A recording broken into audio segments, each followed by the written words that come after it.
Huh? Cold? I don't care. Reflect on it overnight, in there!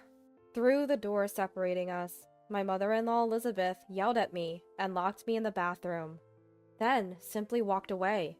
Outside was freezing cold. The leftover bath water was too cold for any comfort. Shivering and in tears, I reached out to my husband for help, only to hear, "It's your own fault for always complaining! You brought this on yourself! I'm going to sleep. You're not thrown outside, are you? You always overreact." His words didn't feel like they could come from someone I shared a blood relation with. Little did I know that this would lead to what happened the next morning. My name is Kate, a 33-year-old office worker. I met my husband John through a friend and married him a year ago after 2 years of dating.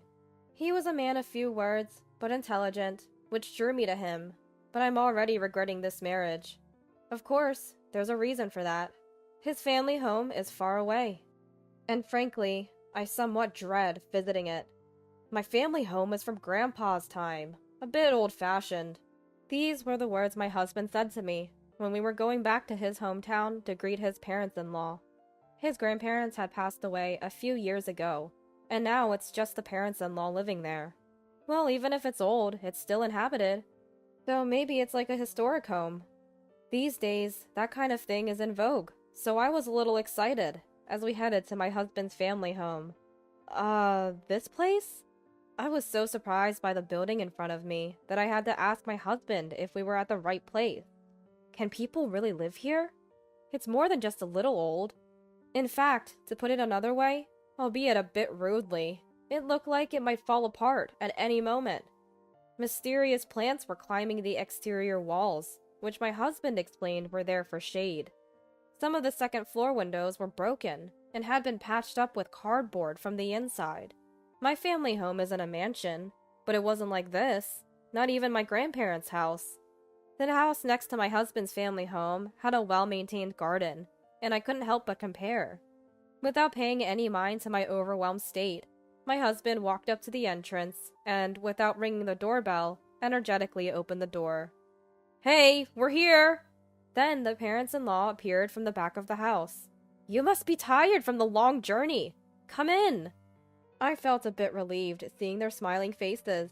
Every step we took inside, the floorboards creaked. The house was old inside too, but we managed to finish our greetings and then headed back home. What an incredible house. Although I was shocked, it didn't make me reconsider my marriage to my husband. We wouldn't be visiting often, so I decided to brace myself and do my best whenever we did. Getting married often reveals unseen sides of your partner, and I learned that my husband really treasures his belongings. "Want to buy a new shirt? Look, this one's neck is all stretched out." When I pointed out his stretched out shirt, he proudly countered, No, it's still good to wear. This kind of wear adds character, like distressed jeans." One could say it's good to value things, but it bothered me when he would comment on my belongings too. I've been using my mobile phone for 3 years now. The battery's not great, and I'm thinking of getting a new one. While I was excitedly browsing catalogs, he said, "Why? It still works, right? Isn't it better to wait until it breaks? It's coming out of our household budget, and mobile phones aren't cheap." My husband complained to me, "It's too late if it breaks." But he did have a point. Mobile phones are not cheap. And after his comment, I felt hesitant to buy a new one when my husband had been using his phone for 5 years. Though I had my disagreements, our newlywed life continued peacefully. My husband John isn't picky about food and always finishes everything I cook, saying it's delicious. It was gratifying to cook for him. "Let's go to my parents' house for Thanksgiving. It's been a while, and Mom keeps nagging me to visit." I braced myself at my husband's words, but I was determined. There, I made a new discovery at my husband's family home. "You both came! It's good to see you!" The house, which I hadn't seen for months, was as usual, with its exterior vines creepily flourishing due to the summer sun. While making small talk, my father-in-law, Daniel, asked us to help weed the garden. Despite my reluctance due to the strong sunshine, I couldn't refuse and went outside. Standing there, I was sweating so much I felt like collapsing. Suddenly, I felt a gaze and saw the neighbors standing in their garden, staring at us. I said hello, but when they noticed my parents-in-law, they made a puzzled face and went inside. Elizabeth then said, "Don't bother greeting people like that, Kate. That person's not right in the head." I was startled by her loud voice. After about an hour, we finished, and the garden, previously overrun with weeds, was completely clean. "You must be sweaty. Go ahead and take a bath." That's when I realized I'd never seen the bathroom in my husband's family home. I followed my husband, who had picked up a change of clothes, into what I thought was a storage shed in the garden. I quietly asked John, "What's Daniel doing with a change of clothes in there?" "It's a bath," he replied nonchalantly. "Our house has an outdoor bathroom." I was visibly shaken by his words. "Huh, a bath? I thought it was a storage shed." Later, I learned that my husband's family home originally didn't have a bathroom. They used to use a relative's nearby, but when the relative moved, they decided to add one. However, there was no space inside, so they installed it in the garden over 30 years ago. The bathhouse's walls had deteriorated due to weather exposure. I was in shock, and didn't want to enter. But I needed to wash off the sweat. I wanted to wash off my sweaty body right away. I had brought a change of clothes since Elizabeth had insisted we stay over before we came. I'll endure it. I need to wash. After debating with myself, I decided to take a bath. Surprisingly, it was clean and looked like a typical bath. Relieved, I soon realized something, and called John back. "Wait, John, where's the lock?" He casually replied, "A lock? There isn't one. It's inside our property, so it's fine." I exclaimed, "No lock here either?" There was a reason for my shock. The toilet in my husband's family home also doesn't have a lock. It was unlikely that someone would enter. But it was still unsettling in someone else's home. The most shocking was their habit of not locking the front door. It seemed there was no custom of locking anything, and people with business at the house would just open the door and call out. "Elizabeth, the world's dangerous these days." I tried to encourage locking up, but she dismissed it, saying, "This is the countryside. Besides, there's no one around here wicked enough to steal." That left me uneasy. In the end, I quickly took my bath, anxious and eager to get out. Being a worrier, I slept clutching my valuables. From now on, I decided to definitely refuse to stay overnight when visiting my husband's family. I had made up my mind. As the seasons changed from summer to autumn and winter, and the end of the year approached, I began to experience more stomach aches. We hadn't planned to visit my husband's family for the year-end holidays, but a few days ago, he suddenly said, "Looks like Uncle and cousins are coming over for New Year's Eve. Mom is insisting that we come. Kate, you haven't met them yet, right? Think of it as just showing your face, please." He suddenly said something like that. We hadn't had a wedding ceremony, just a dinner with both families. So I hadn't met my husband's relatives yet. It seemed Elizabeth already knew we were coming, and I was really annoyed at my husband's selfish decision. "Hey, don't decide on your own. We agreed to visit my family this year, remember? My mom is looking forward to it." My husband got a little angry at my words. "What can I do about it? Isn't it normal to visit the husband's family? Sometimes you're a bit selfish." He said that. What? Selfish? That doesn't make sense. I was furious. The atmosphere between us remained tense until we left to visit his family. I began to think maybe we were too different in values, especially with his tendency to hold on to things too long. My stomach aches persisted. It was during our trip to his family's house for the year end. Unable to stand the awkward silence, he said, "Hey, I asked Dad to put locks on the doors. I'm sorry." Seeing his apologetic face, "It's okay. Thanks for the lock thing," I quietly replied. Little did I know what would happen a few hours later. When we arrived at his family's home, the relatives had already gathered. The small house felt suffocating with so many people, but everyone was really nice. When they learned about my university and workplace, an uncle said, "That's impressive. John, you married a wonderful person." I smiled and thanked him for his polite remark. My husband and his family seemed displeased, hearing our conversation. I felt a chill down my spine, but didn't think much of it. After the uncles left, leaving just us and the parents-in-law, the room temperature seemed to drop.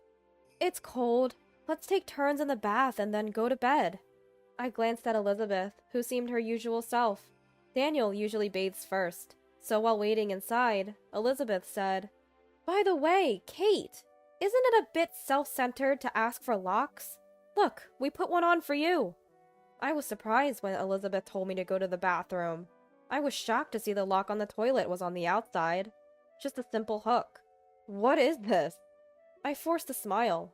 "Let us know when you want it locked," and she said with a malicious grin. I thought, what a spiteful person. This is ridiculous. It's not a prison, so don't mess around. As the daughter-in-law, I was last for the bath, and stepping outside, the extreme cold made me shiver. It was an unusually snowy year for the region. The bathhouse door had the same type of lock as the toilet, again, on the outside. Frustrated, I entered the cold, drafty cabin. Just awful. Then, as soon as I entered, I heard someone lock the door from the outside. "Who's there? John?"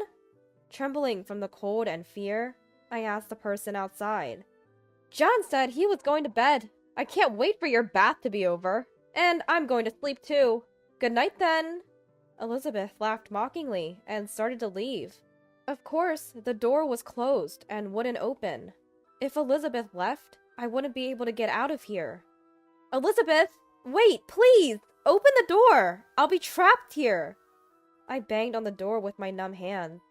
"You're so noisy! Don't shout like that! It was you who wanted the door locked. Plus, you mocked me earlier, didn't you?" "What? What is she talking about? Is she out of her mind? What are you talking about? Just open the door, please!" I felt like I was going to explode with anger. "Just because you went to a slightly better college than John, you brag about it. You must be looking down on me in your heart for not having a college degree, right?" It was the first time I knew that Elizabeth hadn't gone to college. I only mentioned my college and workplace because she asked. I wish she'd consider how it feels to be subjected to her irrational, educational inferiority complex. "Elizabeth, please, open the door! I'm freezing to death!" As I said this, with a shivering body, cold. I don't care. Reflect on it overnight. There." With those words, Elizabeth hurried back to the house and showed no signs of returning. Tears of frustration rolled down my cheeks. Fortunately, I had my mobile phone with me and shakily called my husband. "Please answer the phone." "Yes?" After a few rings, my husband answered the phone in an irritable voice. "John, help! Elizabeth locked me in the bathroom. Please, come quickly." While I felt relieved, my husband said, "It's your fault for always complaining. You reap what you sow. I'm sleepy and going to bed. You're not thrown outside, so stop overreacting." And he abruptly hung up. I couldn't believe it. At the same time, my mobile phone's battery died. The reception was bad at my husband's family home, and the battery drained quickly, partly because I forgot to charge it last night. I felt pathetic. Despite my efforts to open the door by hitting it with my body, it didn't budge. Desperately, I continued to pound on the door. "Open up! This isn't funny! Please, open the door!" Then, from the other side of the door, "Are you okay?" My mobile phone rang the next morning. It was a call from my husband. "Yes, what do you want?" I answered coldly. Opposite to me, my husband sounded terribly panicked on the phone. "Hey, Kate, where are you? I thought for sure you were—" He yelled incoherently. His panic was understandable. There were ambulances and police cars parked at his family's home. Seeing this, I too became curious about what had happened. "Just come quickly!" He shouted at me and hung up one-sidedly. As I headed to his family home, thinking how his inability to listen to others ran in the family. My husband was shocked when I appeared just a few minutes after the call. "Where have you been until now? It's her! She's the one who locked Mom in!" While wondering what he was talking about, I saw my parents-in-law glaring at me. Elizabeth was wrapped in a blanket, shivering, perhaps from the cold. What's this situation? And what happened to this lady? One of the police officers approached me and asked, "Your family claims you locked her in. Is that true?" Apparently, Elizabeth had been locked in the bathroom all night by someone.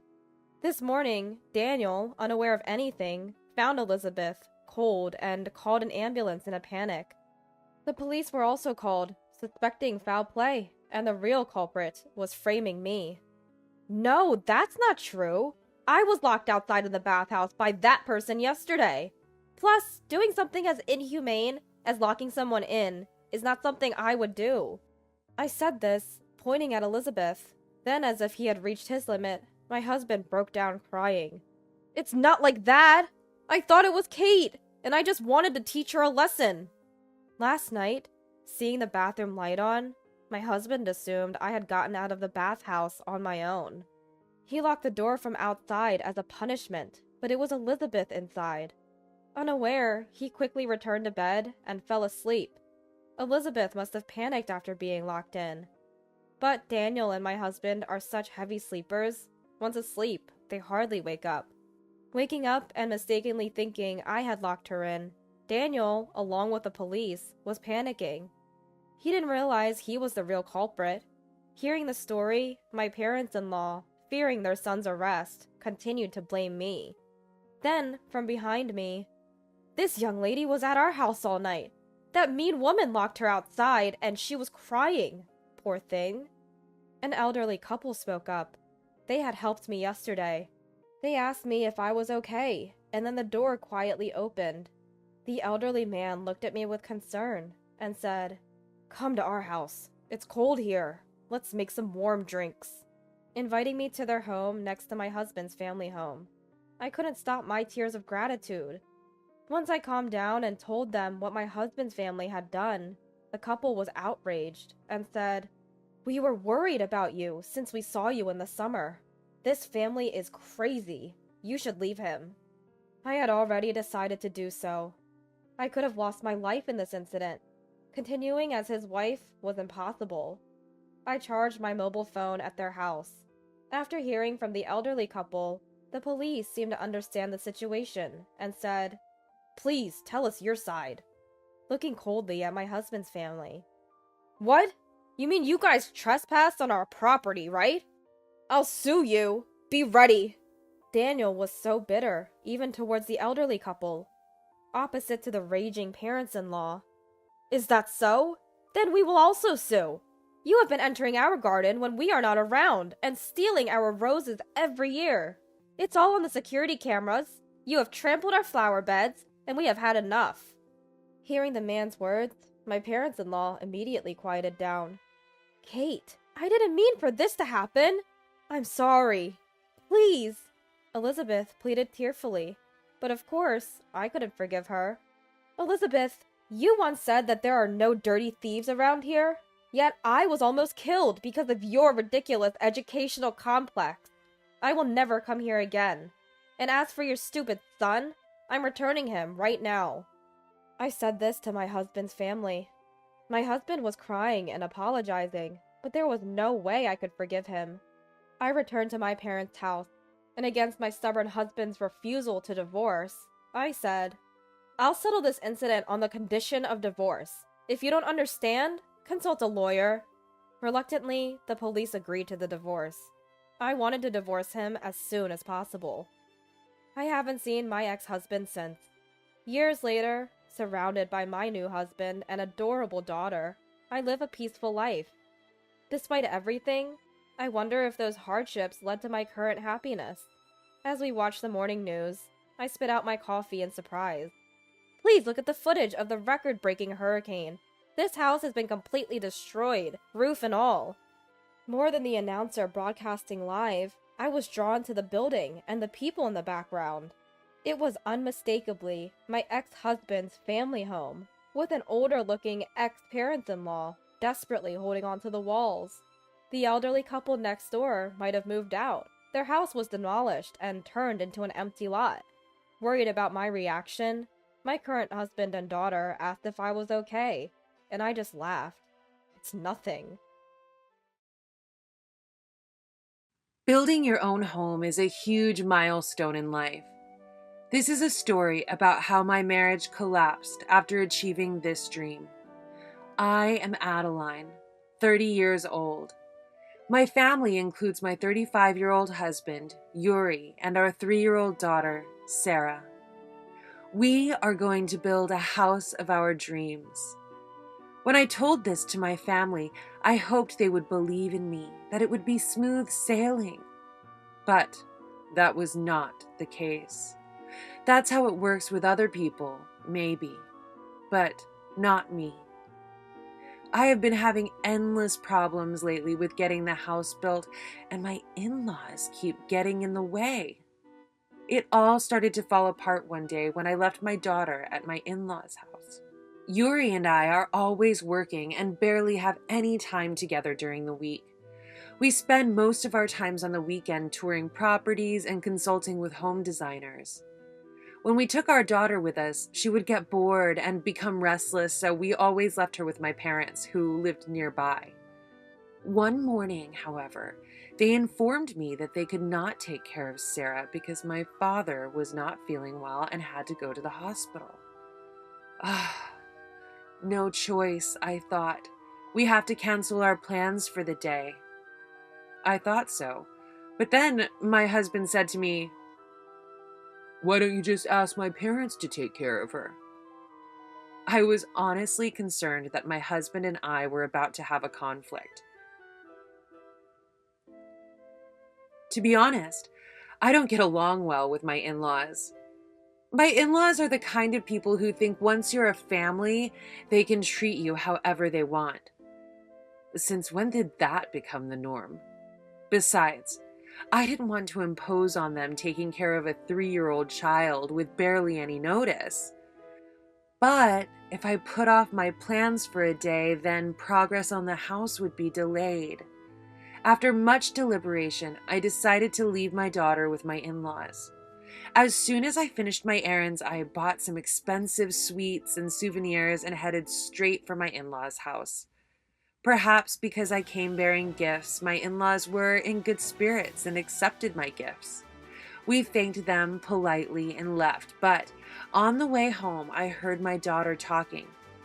"I'm going to buy a new house." Then she asked, "Where will Grandma and Grandpa's rooms be in the new house?" Uh-oh.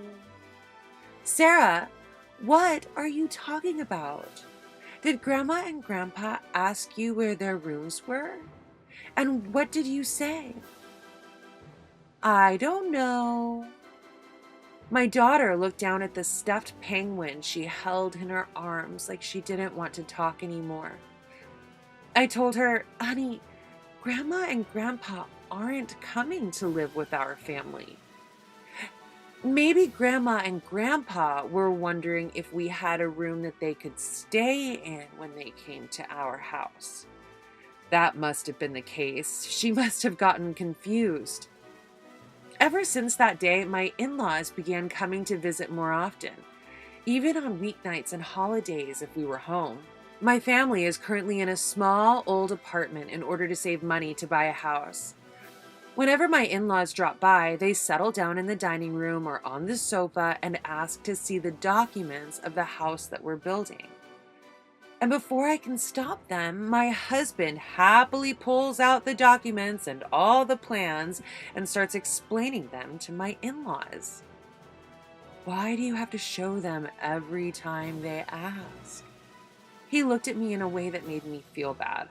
But then my mother-in-law would keep asking me questions. It was like an interrogation, except it wasn't my husband enduring the crossfire of questions. It was me. My mother-in-law, like the judge shouting out at me on the stand. "This drawing shows the location of the kitchen, but it's not very convenient here. Please change it. There are not enough Japanese-style rooms, so please make more. Everyone feels at home in a Japanese-style room when they get older. Besides, One child's room is not enough if you should have another child.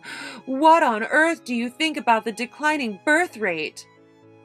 Well, not that last part. Of course, she didn't give a damn about the declining birth rate. She was waiting for my response.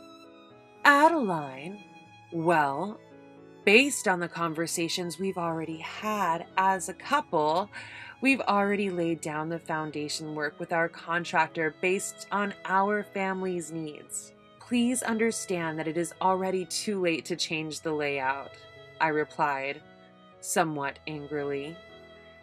Then what about the furniture? What about appliances? She asked me in depth. My mother-in-law is a self-proclaimed interior designer. I have many friends, and I have visited many houses and looked at many rooms. With my discerning eye, I can easily tell which rooms are comfortable and which are furnished with good taste. This house, this room is not good at all. Luck is running away, and even work is not going well. It's a disaster. How can you call yourself a professional? You're just a fly buzzing around where you don't belong. My mother-in-law was being so nosy that I jokingly said to her, "Then shall we make it a two-family house and split the cost 50-50, since you have so much input?" But that infuriated her. "You want me to give money to our son and daughter-in-law? You're a gold digger. A two-family house. Ha! I've never heard such a thing." That day, my in-laws left early. Go home. Go home. You are not my parents. You are my in-laws, and I don't owe you anything. You act more like my boss than my in-laws. Later that night, after putting our daughter to bed, my husband spoke to me in an exasperated tone. "My parents are trying to advise the best they can, so don't be too cold to them." I don't mean to be cold, but they interfere in every detail about our house. They always try to corner us. They think we're their puppets and make fun of us. It's normal. They're our parents. You are a parent. Think of how you would feel if it were your daughter. You are a woman who doesn't always show compassion. You need to cool down and think about what you're doing. My husband turned his back on me and would not open his mouth again. Of course they're parents. Your parents. But just because they're your parents doesn't make them a part of our family. It's not like we receive any financial support from them. They don't help us pay the bills, so they don't get an opinion. My husband told me to cool down, but instead of cooling down, I was so angry at his unreasonable attitude that I could hardly sleep that night.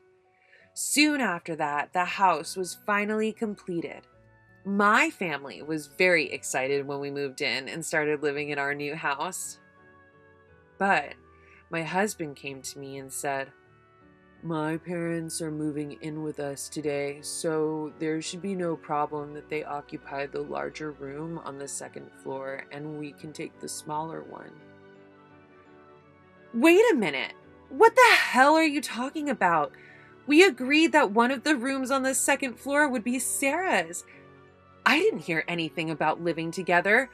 I didn't hear anything about any of this. Besides, your mother might not even like that room.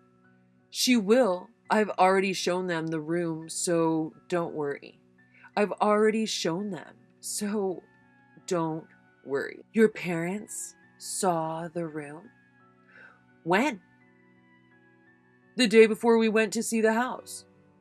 Wait a minute, let me get this straight. Your parents came to see the house before we did? That's right. They said they wanted to see the house, so I lent them my key.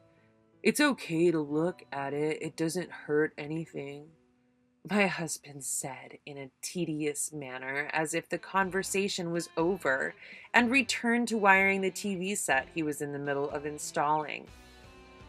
it doesn't hurt anything? Oh, yes, it does, and big time, too. I didn't want to see my husband's face, so I left the kitchen unpacked and went upstairs. I closed the door and locked it. I needed to clear my head, which had become a mess of confusion and anger. I was really glad that I had left Sarah at daycare because I had to clean up so much moving stuff. I was thankful for the distraction. I was completely fed up with my husband and in-laws because of their sudden announcement that they were moving in with us. I don't want to be with them even for a second more. However, my husband and I just made a big purchase, a house. I had to stay calm and collected. Think about what you are allowed to say and what you are not allowed to say for my daughters and my future.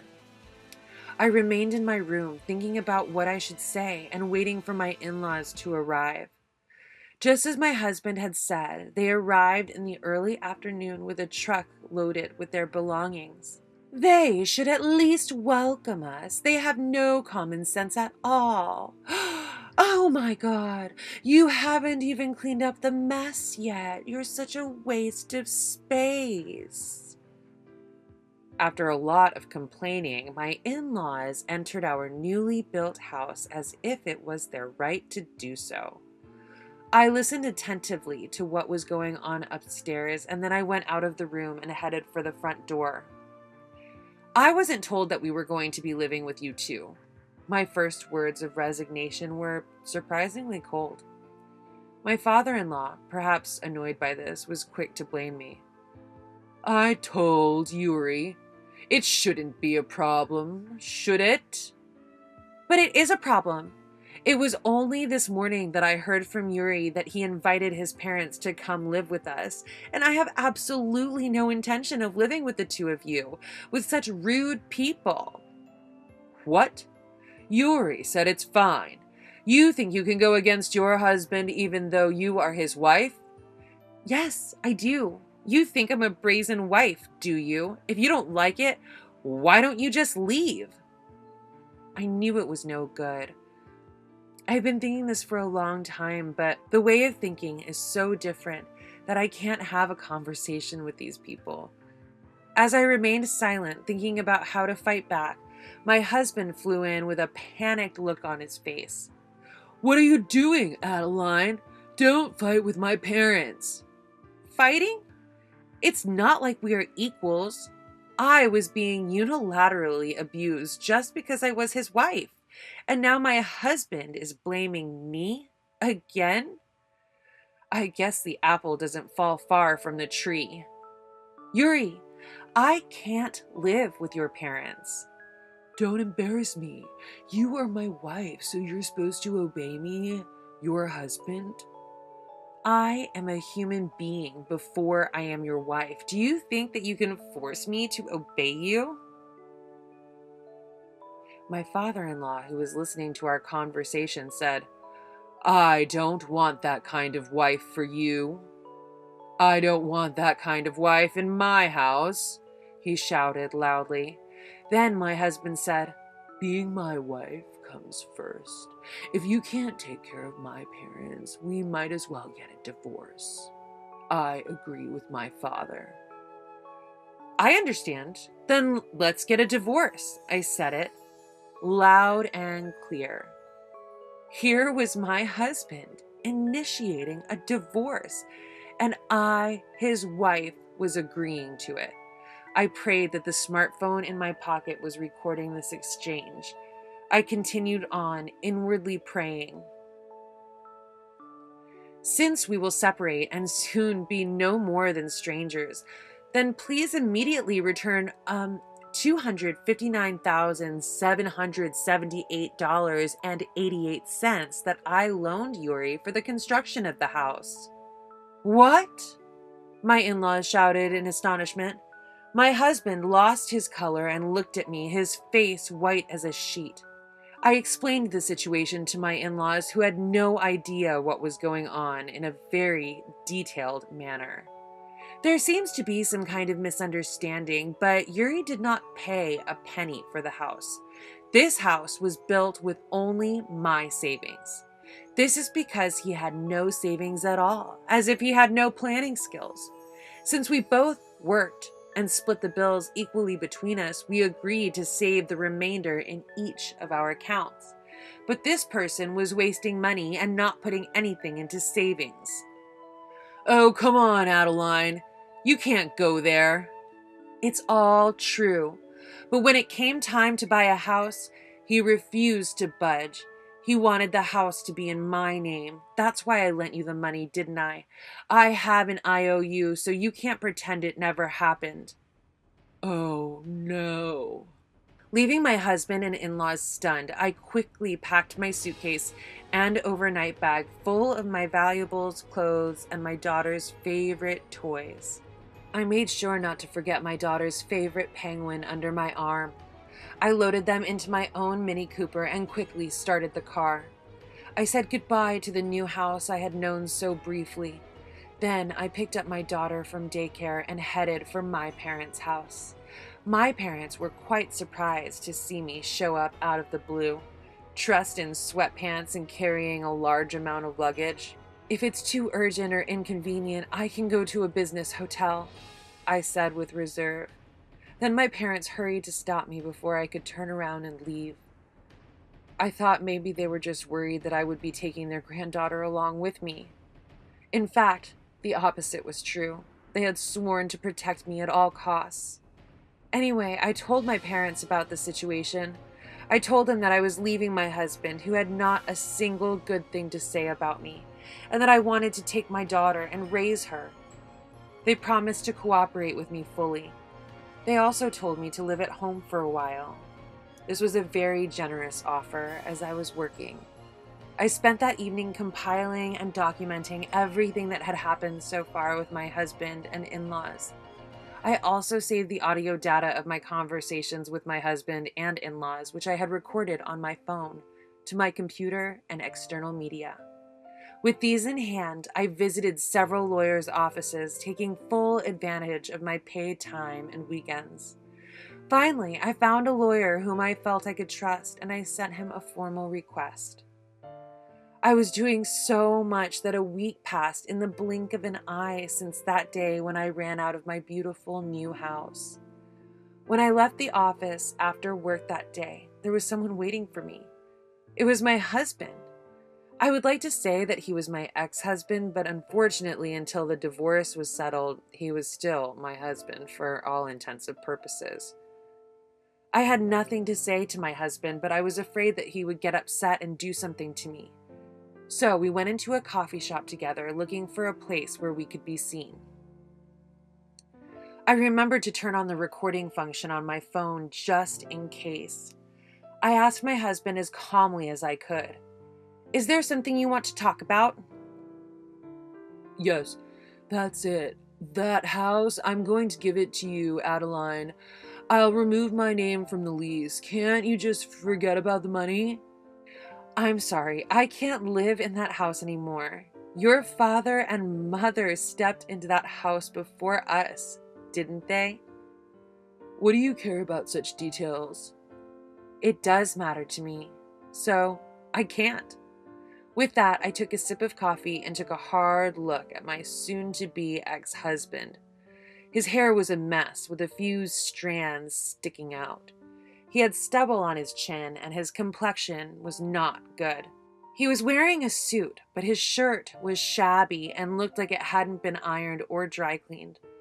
I didn't know how he was getting on, but he looked tired and worn out. "Please, Adeline, I can't pay back such a large sum of money so easily." "You knew it was a lot of money, didn't you? I suggested that the house could be in both of our names, even though it was my house. My house, you were the one who didn't back down." "I thought I would be more like a landlord, and I didn't know you were serious about the divorce. I thought it was just a threat.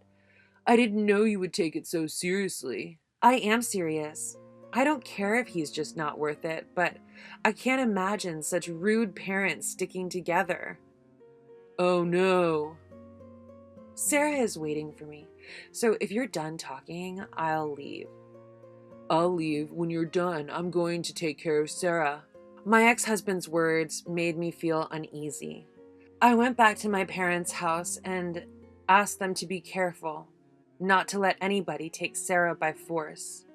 A few days after my ex-husband's visit, I received a call that a couple who looked like my in-laws at the daycare center were trying to pick up Sarah.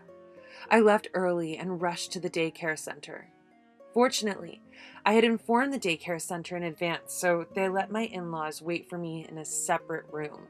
They did not let them see Sarah. When I entered the room with my in-laws, I was suddenly yelled at. "Give me back my grandchild, you thieving cat!" "What do you mean by thieving cat? I am not a thief." "If you are not a thief, you are a fraud. If you are not a thief, you are a swindler. Otherwise, there is no way I would have had that much money at your age." No, all the money I lent to Yuri was my own. It's what I got fair and square. It's a combination of my own money, my parents, and what my grandmother gave me as a gift before she died. A gift? That's right. Every year they deposited the amount of money that would not be subject to tax into an account in my name. That total, the money from the sale of the stock certificates in my name, and my savings that I had been saving all added up. "We can't believe it was really Adeline's money. You mean you didn't think to make a gift to our son before you died? You can do it now, can't you?" My father-in-law let out a groan and fell silent. My in-laws are showy, vain, and love luxury more than anything else. They are an ordinary working-class family, and since they do not have unearned income, they do not have a lot of savings. It is obvious that he would never have thought of making a gift during his lifetime. I am sorry, but Yuri and I are getting a divorce. I will take Sarah in and raise her myself. Please don't come to the daycare center anymore, as it will be a nuisance. After saying this, I put Sarah in the car and quickly returned to my parents' house. Despite my warnings, Yuri and his parents continued to visit several times after that. Each time I tried to talk to them as calmly as possible to turn them away, but it was not uncommon for them to grab my arm or verbally abuse me. All of this was recorded on my phone. About a month after that day, when I ran out of our new house, I sent a text through my lawyer asking for repayment of the debt and an agreement to the divorce. My ex-husband generally agreed, but he was contentious about custody. However, when I told him that if he contested it, I would charge him alimony for the divorce, he threw a little salt. He became much more calm. After all that, I have a lot of evidence. And they have no savings to pay. It took some time, but I won repayment of the money owed to me by my ex-husband and custody of Sarah, a successful divorce. It took longer than I expected for him to pay it off, though. This is because the sale of our new house did not go as smoothly as I had hoped. At first, I thought Yuri and my in-laws were going to live in the new house, the three of them, but they did not. The reason is simple. Neither my parents-in-law nor my husband could afford the $260,000 that it would cost to purchase the house. My husband had no savings, and even if he had sold his parents' old house, it would not have been enough to pay for the new house.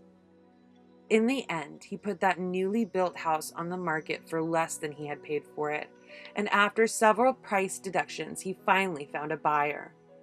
The difference from the purchase price and the commission on the sale were borrowed by my husband from the bank. My husband, who had lost the house and was burdened with debt, had to live with his parents in a shabby house. Furthermore, Yuri's sister, who had also divorced, returned to the family with her two sons. The sons were a junior high school student and a high school student. Perhaps it is because 6 adults are crammed into a small, shabby house that they have a reputation in the neighborhood for cursing and yelling at each other every day. The family no longer bothered us. As long as they couldn't pay us enough child support, there was no way the courts would let them see us. 4 years have passed since then, and my daughter, Sarah, is now in the 2nd grade. We now live in a rented room near my parents' house. On days when I come home late, my parents take care of my daughter, and we enjoy spending our days together with the help of my parents. I was thinking that it would be good for the two of us to continue living together, just she and I, without getting remarried, but to my surprise, there is someone I am dating. He is a 36-year-old man who has been divorced and has a 1st grade daughter. We often see each other when I drop her off and pick her up from daycare, and we start talking. One day he confessed his feelings for me. Recently, we have all been going out on playdates together, the 4 of us with our daughters. The other day, Sarah casually said, "If we were to build a house, it would be nice if all 4 of us had our own rooms and if we could have a dog." My heart was pounding in my chest.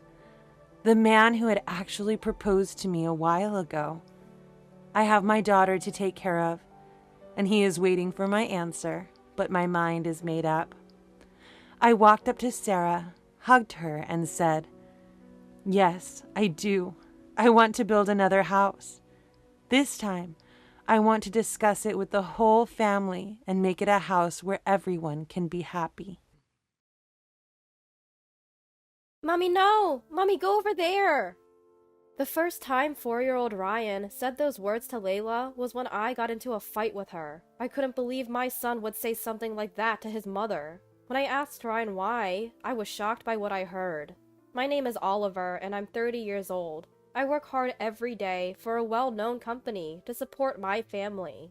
My family consists of my loving wife Layla and our 4-year-old son, Ryan. Layla is a stay-at-home mom, juggling housework and childcare every day. Thanks to her, I can focus on my job, and I'm truly grateful for that. On weekends, we all go out together, maybe to the local park or shopping. I feel blessed to watch Ryan grow up alongside Layla. We've even managed to avoid the common mother-in-law and daughter-in-law conflicts. My mom and Layla get along like best friends. They go to cafes together whenever they can, and my mom often helps take care of Ryan. Annie is buying Ryan some clothes next time. Great, I'll thank Mom for that. Life was good for us, free from any family disputes. But lately, something seemed off with Layla. Her usually bright expression seemed clouded. Concerned, I decided to check in with her. "Hey, Layla, you feeling okay these days?" Yeah, I think so. Why? Really? You just seem more down than usual." "I'm fine, really. Sorry to worry you." "Alright, if you say so." I couldn't press her any further as she forced a smile and insisted she was fine. But after years together, I knew something was up. Layla is hiding something. Even if something happened, I didn't want to ask any more persistently. I decided to keep an eye on things. Then one day, Layla approached me awkwardly when I got home from work. "Oliver, can we talk tonight after Ryan goes to bed?" "Sure, what's going on?" "I think I've reached my limit being alone with Ryan." "What?" Layla had never complained about childcare before, so for her to look so distressed about Ryan, I couldn't hide my surprise. "What do you mean you've reached your limit? What happened?" "Ryan's language has been really inappropriate lately." "Inappropriate language? Let's talk more tonight." Layla returned to making dinner, and the conversation was paused. Usually, this would be a time for cheerful conversation while preparing dinner with Ryan. After Ryan had gone to bed, I brought up the topic again. "So, what were you saying earlier? Is it hard being with him during the day?" "It's not that I don't like it. I said I've reached my limit. Every time Ryan uses bad language, I feel like crying. Maybe we should change his preschool." "Bad language? He's only 4. He probably doesn't even understand what he's saying. Isn't he just repeating words he's learned at preschool?" At this point, Layla's eyes filled with tears, and she raised her voice, holding back sobs. "Don't say that, Oliver! You're not home, so you don't know. Don't make assumptions without hearing it yourself." "But changing his preschool seems a bit extreme, don't you think?" Who around Ryan is saying things like, "I hate you," or "I don't love you"? He must have picked it up at preschool. We can't be sure. Maybe he heard it from a cartoon or something. You might not know this, but Ryan isn't interested in cartoons. I thought maybe a picture book. But what kind of children's book uses such alarming language? Seeing Layla so desperate was new to me, but changing preschools still seemed like an overreaction. With that in mind, I tried to comfort her. I get that you're worried, Layla, but maybe we can wait and see a bit longer. Are you serious? Ryan probably doesn't even understand what he's saying. That's exactly the problem. What if he starts using that language with his friends or adults? Well, I don't want Ryan to become that kind of child. You don't want that either, do you, Oliver? Just then, the living room door opened. There stood Ryan, looking sleepy. Ryan? Mommy? Daddy? What's going on? I'm no sleepy yet. We're going to bed soon, too, Ryan. Sorry. Did we wake you? Don't make such scary faces. Mommy and Daddy should be friends. Don't worry, Ryan. Everything's fine. As I was about to take the drowsy Ryan back to his room, he hurled unbelievable words at Layla. Mommy, no! What? Layla and I spoke simultaneously. Thinking I'd misheard, I cautiously asked Ryan again. Ryan, what did you just say? Mommy, no! Mommy, go away! Hey, Ryan! I hate you! Mommy, go away! Stop it! Apologize to Mommy right now! Ignoring me, Ryan continued to berate Layla. No! Go away! I hate you! All unbelievable words. Ryan, do you hate Mommy? Layla's voice trembled as she asked. Then Ryan said, I don't love you. So this is what Layla was talking about. As much as I didn't want to believe it, I had heard Ryan's harsh words with my own ears. Ryan, you can't say things like that. Apologize to Mommy. It's because Mommy is making a scary face. That doesn't make it okay. There are things you can and can't say. I didn't do anything wrong. Ryan? I turned around and saw Layla, holding back sobs. I'm sorry, Layla. I never thought it would come to this. See? You heard it too. Do you still think we should wait and see? Well, I can't take it anymore. I can't keep being told such things by Ryan. Layla grabbed a large bag, threw in her wallet and phone, and left the house. I wanted to go after her, but I couldn't leave Ryan alone. Reluctantly, I returned to the living room, where Ryan now looked like he was about to cry. Ryan, why the long face? If anyone should be crying, it's Daddy. But Mommy's gone. Where did Mommy go? Because you told Mommy I hate you and go away, she left. This is Mommy's home too, you know. You can't say things like that, okay? Ah! Ryan burst into tears, and honestly, I was lost. As I stood there speechless, Ryan sobbed out. I just wanted to make Mommy laugh. Laugh? No one would laugh at hearing I hate you or go away. Those are hurtful words. That's not true. What? When I say Mommy no, or Mommy I hate you, she's happy. Who? Who told you that would make someone happy? Well... The name that came out of Ryan's mouth hit me like a blunt object. It was my own mom. Mom usually doesn't use language like that, and she gets along well with Layla. She's always been supportive and often takes care of Ryan. On the other hand, there's no way Ryan, my and Layla's son, would lie about this. The moment I realized that, anger surged within me. Why? Why would she do something that could ruin my family? Weren't she and Layla supposed to be getting along? I won't let her ruin our family relationships. The next day, I called my parents home and explained the situation to Dad. So, that's what happened. Layla left because Ryan was using abusive language. Do you know anything about Mom's involvement? Let me think. After pondering for a moment, Dad suddenly exclaimed, Ah! I remember! I might have witnessed something like that. Tell me. According to Dad, when Layla was sick, they had asked Mom to pick up Ryan from preschool. Dad overheard their cheerful voices and decided to eavesdrop. He heard Ryan saying, Mommy, no! Mommy, I hate you! And Mom laughing loudly, saying, Ah, you're the best, Ryan. Say, Mommy, go away, next. Mommy, go away! Fantastic! Well done. Next, say, "Mommy, I don't love you." I don't love you! Good boy. This will surely cheer Mommy up. Unable to ignore it, Dad rushed into the room to stop Mom. "What are you teaching the kid?" Mom casually replied, "Oh, what's the big deal? We're just playing." At the same time, Dad didn't press the issue further. I see. Understanding the situation, I thanked Dad and immediately called Layla. "Hi." She answered in a weak voice, and I spoke gently. "Layla, I'm sorry for saying we should wait and see yesterday. You were right. Ryan learned those terrible words from someone." "I'm glad you understand. The misunderstanding is cleared up. Can you come home now?" "I can't handle this. I'm really shocked." "It's not what you think." "What?" "Ryan didn't want you to leave. He just wanted to make you smile."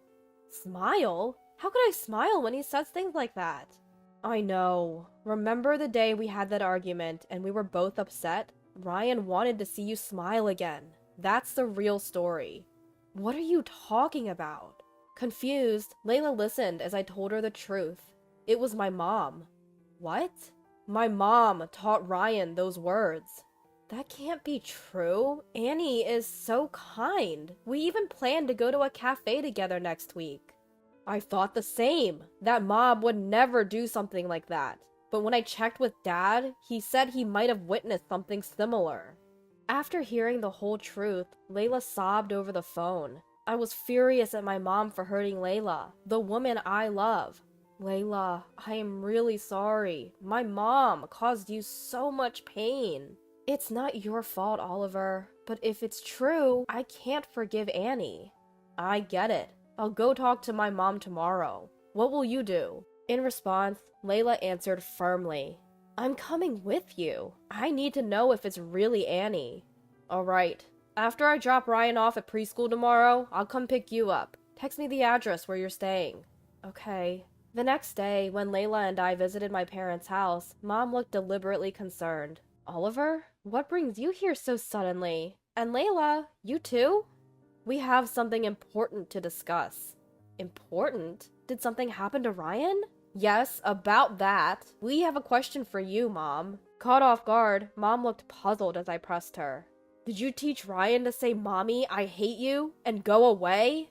"What are you talking about? I would never say." "Ryan said those words to Layla. When we asked him who taught him, he said it was you." "I don't know what you're talking about." "But I said I don't know." As Mom stubbornly refused to admit it, Dad spoke up. "You did teach him those words, didn't you? When you were looking after him." "No, I didn't." "I remember clearly. I tried to convince myself I'd heard wrong, but after hearing Oliver's story, I knew I couldn't let it go." "You too? Why are you making me out to be the bad guy? She's the one at fault." Mom pointed at Layla, glaring at her. Layla responded firmly. "If I've done something to offend you, I apologize, but please stop teaching Ryan those words." "That's it. I've always hated your goody two-shoes act." "What?" Not just Layla, but Dad and I were also stunned by Mom's sudden change. In the silence that followed, Mom continued to shout, "I've hated you from the start. I was just playing the part of a good mother-in-law."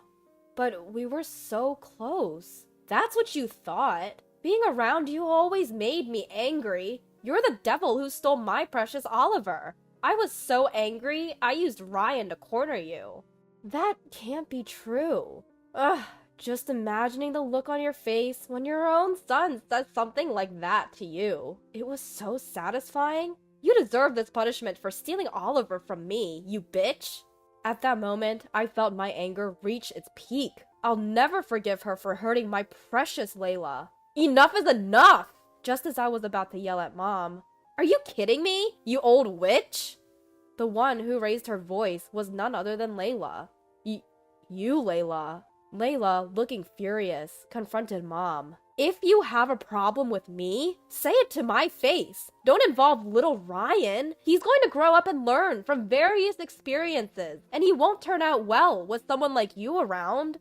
I had never seen this side of her before. Layla continued to plead with Mom, her hair disheveled and tears in her eyes. I'll never let you see Ryan again. I don't care what you think of me, but involving Ryan is unforgivable. Stay away from him, you awful old witch. With that, Layla quickly left my parents' house. Dad told me to go after her, snapping me back to reality. I followed Layla and comforted her as we headed home together. After we left, Dad apparently scolded Mom and urged her to apologize to Layla. But Mom kept insisting it was all Layla's fault. Fed up, Dad brought up divorce, and Mom suddenly panicked, but it was too late. I never thought you were this kind of person, he said, leaving her. I can't even imagine how Mom will manage from now on, but it's not my concern anymore. Honestly, I just want them to do whatever they want, no matter what kind of life they have. Layla and I haven't seen Mom since, and we don't want to. Layla has completely rejected her. For Ryan's sake, it's better that we never see her again. As for Ryan, as time passed, he stopped using those terrible words. When Layla is down, he finds other ways to cheer her up. Mommy? Smile! Ryan. I love you, Mommy. Mommy loves you too. Thank you, Ryan. Finally, our peaceful daily life has returned. From now on, I want to live happily ever after, protecting the smiles of my beloved Layla and Ryan. I'm Karen, 27 years old. My husband Steven is the same age, and we got married last year. We both work full-time. I'm a nurse and Steven is in pharmaceutical sales. We met at a happy hour event organized by a co-worker. I love a good drink, so that evening, the after-work cocktails tasted especially good. We had crossed paths before, but that night was the first time we really talked. Our drink preferences clicked and we hit it off. Every time we met, it was fun and comfortable. So it didn't take long for us to start dating. On my birthday, Steven confessed his feelings and we officially became a couple. Our favorite dates involve finding hidden gems that serve great drinks. I love wine while Steven is into sake. Our differing tastes actually make it fun as we get to teach each other new things. As our relationship progressed, I started thinking about marriage. That's when I learned about Steven's background. His parents divorced when he was young, and he never knew his father. He was raised by a single mom, and they're very close. Steven has never moved out of his family home. Is that a flaw, or does it show how much he values family? I tend to get blinded by love, and back then I saw it as a positive trait. Steven is kind and incredibly handsome. I couldn't find any flaws.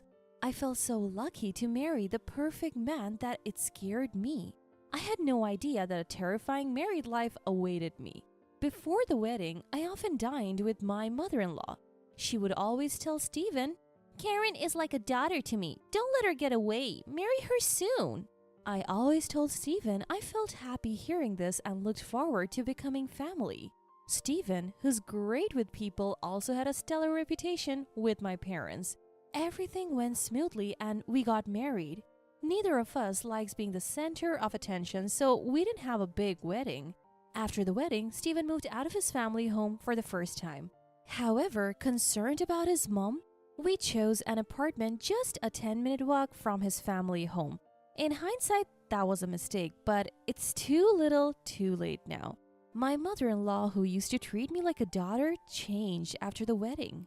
She started treating me like a mortal enemy and began visiting daily. I gently told Steven, "I appreciate that your mom visits every day, but it's hard for me to relax. Could you ask her to come less often on work days?" Steven responded, "Why? We're family now. Mom gets lonely. She loves to talk and hates being alone. I wish you would be more understanding. This is my home too, and I can't tell her something I don't believe. If you have something to say it yourself. I won't." Steven doesn't accept my opinion. I was surprised by his unexpected response.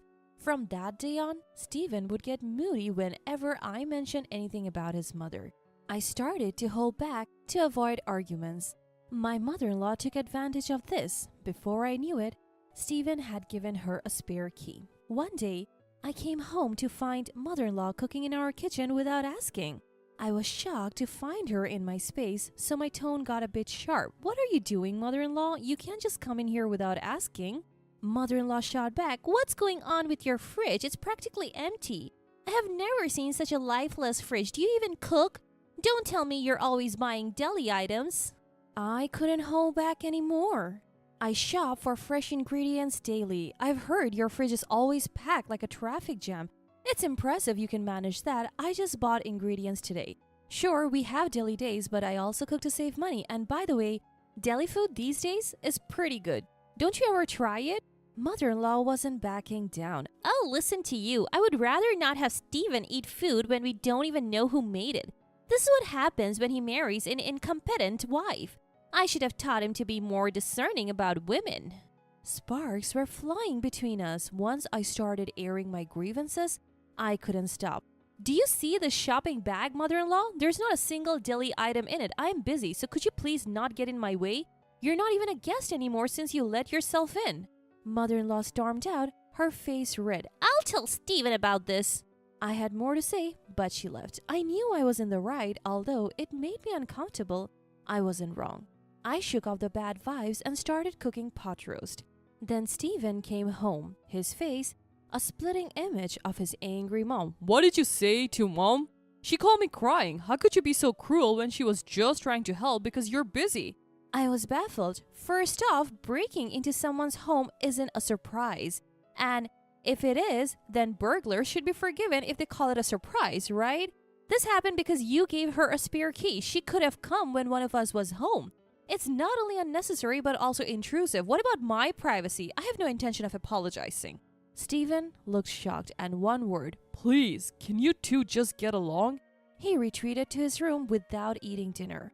I hoped this fight would make him more considerate. For the next 2 days, we barely spoke. I couldn't stand the tension, so I brought it up. What do you want to do going forward? I don't want a relationship where we don't communicate. Let's talk. Steven finally said, Mom's remorseful. She was crying yesterday. Worried you would never forgive her. The root cause was me giving her the spare key. I'm sorry, Karen. I didn't care about mother-in-law. As long as Steven understood, that was enough. My weakness showed and I forgave him. Even though I know in the back of my mind, my fault is that I forgive it. Steven immediately called mother-in-law. She came running, happy to be summoned. I had a bad feeling, but I was tired of fighting. If she would change her ways, fine. As soon as mother-in-law saw my face, it was as if a switch had been turned on. Oh, I'm so relieved. I thought Karen would never speak to me again. I know I overstepped and I promised never to do it again. Mother-in-law started talking in a voice as sweet as if she were talking to a cat. For some reason, I just have a bad feeling about it. She then pulled out a mysterious bag from her purse. I met an old friend from college yesterday. She's unbelievably youthful and beautiful. She gave me some Chinese tea. That's her beauty secret. I thought I'd share some with you, not that you need it. I had a bad feeling but felt awkward refusing. Steven whispered, just have 1 cup of tea with her. I'll make sure she leaves as soon as possible. So, wanting her gone, I agreed to drink the tea. I have always enjoyed Chinese tea and it's popular at my workplace too. Mother-in-law quickly poured hot water into the tea pack. This tea is supposed to be good for your skin and boost female hormones. You guys are thinking about having kids soon, right?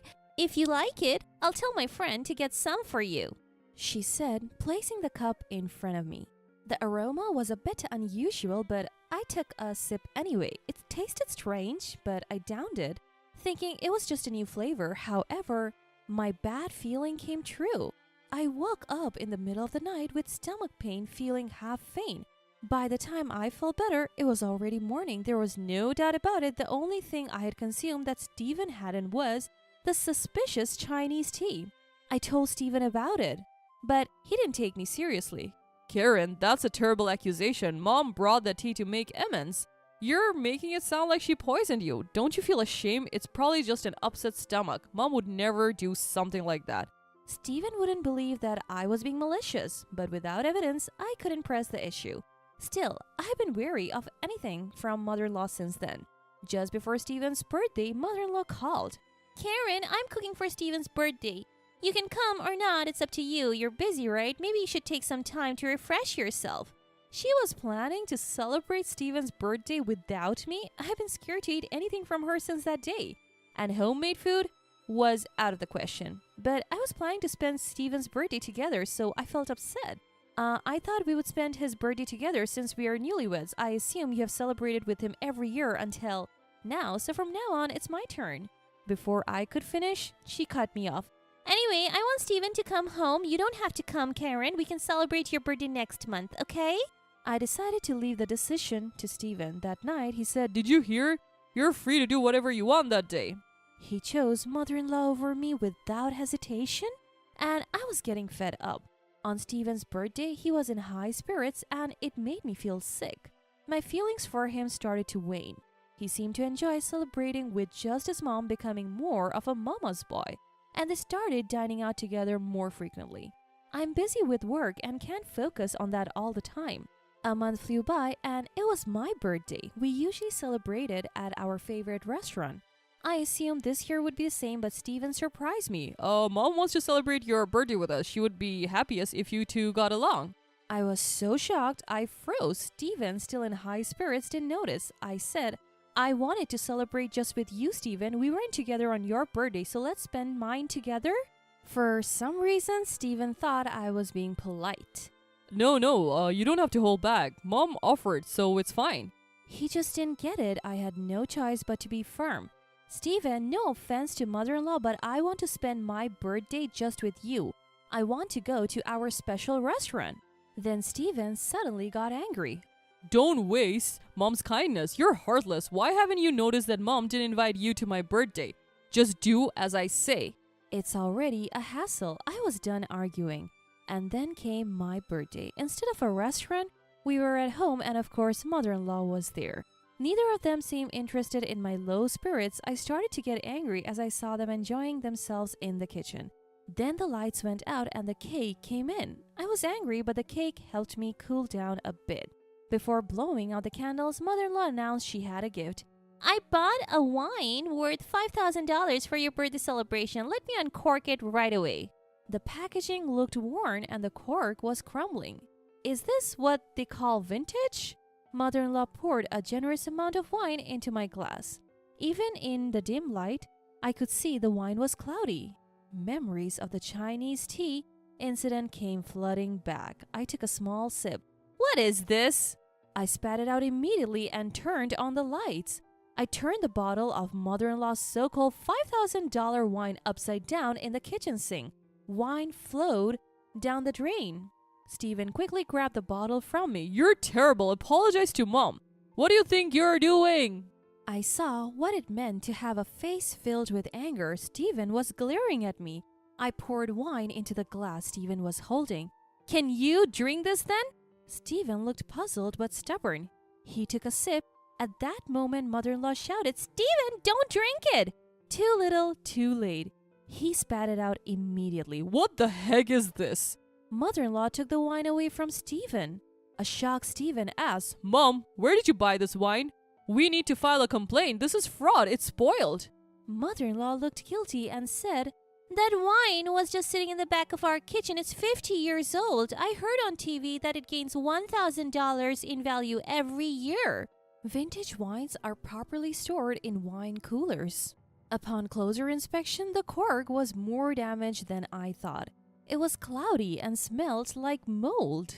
Even Steven couldn't hide his surprise. What bothered me was mother-in-law's don't drink it. I suspect she knew it was spoiled, but she would never admit it. I couldn't forgive mother-in-law for this. Can you please leave? I can't keep my composure. Just get out of my sight. Even as I said this, mother-in-law kept making excuses to Steven. I felt invisible. But even mother-in-law, clearly uncomfortable, made a hasty exit. After she left, Steven said something unexpected. Mom doesn't drink, so she wouldn't know. Good thing we didn't give it to anyone else. Even after all this, Steven defended mother-in-law as if it were an accident? At that moment, my feelings for him cooled. My resolve solidified against Steven, who defended mother-in-law despite what she had done to me. I had been turning a blind eye to his excessive attachment to his mom. I want a divorce now. I presented Stephen with divorce papers I had kept just in case. He was speechless. When he asked why, I said, "Ask yourself. Do you know how much I have put up with? I have reached my limit." Then, without asking, on top of that, he deeply apologized, saying, "I won't do it again. You're the one for me." He started confessing to multiple affairs. I had suspected infidelity, but I was shocked to hear about 4 different women. I had no more doubts. I decided to divorce him.